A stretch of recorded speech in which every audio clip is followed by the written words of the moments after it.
Get ready for speed number 515 in Speed Star CD number 332. Start. You know that the police are a major line of contact, a good or a bad name between government and the people. The entire government gets a good or a bad name depending on level of competence and courtesy of the police. Of late, the police have been greatly in the news, and so, as you will all agree, in rather an unfavorable light. The decline in the prestige of the police and certainly the trends within police and security to correct the situation. There are two main indicators of a healthy society: a low rate of crime and a high rate of production. Some societies which are regarded as the advanced economically regret their inability to ensure civic safety.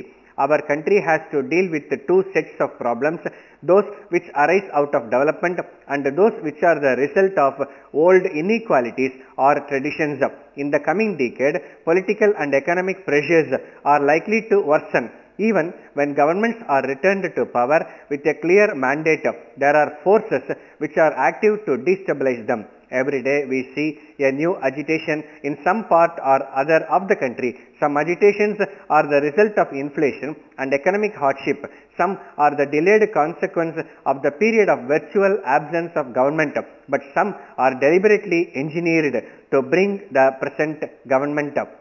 Agitations are an attempt to undermining the government's major legitimacy through extra constitutional action. It is a well-planned effort of the relatively well-to-do sections of the farming community. The objective is higher support price for their produce. And here I must make a distinction, because there are some farmers who are small farmers and they have a just cause, although richer farmers give the leadership in their agitations to upset the government. If we yield to the demands, the equilibrium in the rural areas will be disturbed and there will be greater inflation. Forces which have no real love for farmers are trying to take charge of these agitations. In towns, we see attempts to whip up trade union trouble. Industrial and white-collar employees are resorting to agitational methods, ignoring the needs of the rest of the community. Students and youth are enlisted in various agitations, some of which have turned violent.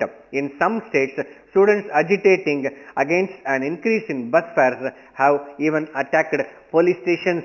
Mr. Chairman, sir, I will be very brief in moving this resolution, which seeks for the constitution of a committee consisting of the members of the lower house and the legislative council, with one or two members who possess expert knowledge for going into the question of increased expenditure on administration and to suggest ways and means of reducing it.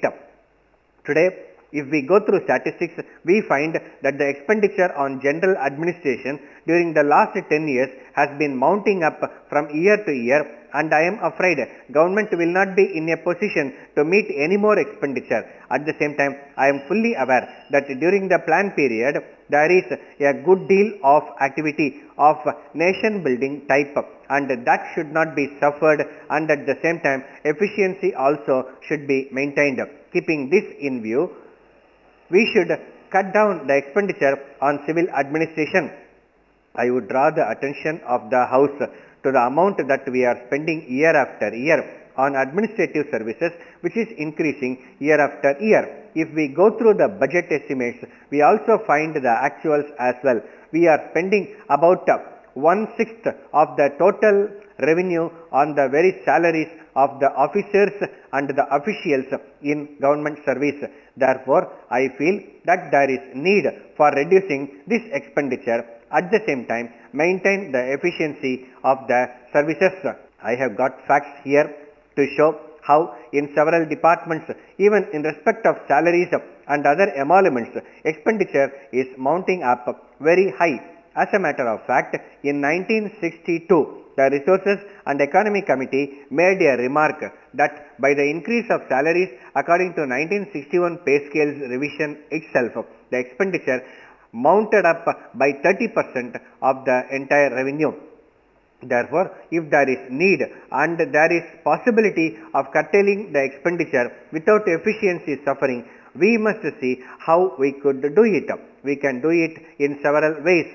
One is there has not been complete decentralization of powers as far as several departments and officers are concerned. Stop.